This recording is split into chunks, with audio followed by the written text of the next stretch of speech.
ቦሌ ደንበል ከጌቱ ኮሜርሻል ጀርባ እጅግ አስደንጋጭና ለማመን የሚከብድ መረጃ የተዘዋወረ ይገኛል። በሪል ስቴት ታሪክ እንደዚህ አይነት ቅናሽ ታይቶም ተሰምቶም አይታወቅም።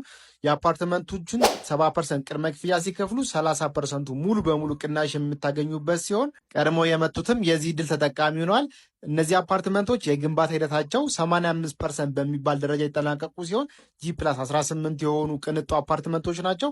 በውስጣቸውም የመዋኛ ገንዳ፣ ጂምና ስፓን ያካተቱ ናቸው። ባለ አንድ እና ባለ ሁለት የመኝታ አማራጭ ያላቸውን ሲሆን ባለ አንድ መኝታ 89 ካሬ፣ ባለ ሁለት መኝታ 153፣ 158፣ 169 የካሬ አማራጭ ጋር የቀረቡ ናቸው። ከመኝታ ቤቶቹ በተጨማሪ የላውንደሪና የሰራተኛ ክፍልን ያካተቱ ሲሆን በቂ የሆነ የተፈጥሮ ብርሃን፣ በቂ የሆነ የመኪና ማቆሚያ ከነ ኢቪ ቻርጀሩ ጋር ያካተቱ ናቸው። ታዲያ የማይገኘውን እድል በመጠቀም የዚህ አፓርትመንት ባለቤት መሆን የምትፈልጉ ከስር በማስቀምጥላችሁ ስልክ በመደወል ሳይቱን በአካል መጎብኘት ይችላሉ። እንደዚህ አይነት የቤትና የሱቅ መረጃ እንዲደርሳችሁ ደግሞ አካውንታችንን ፎሎና ላይክ ማድረጎትን እርሱ እናመሰግናለን።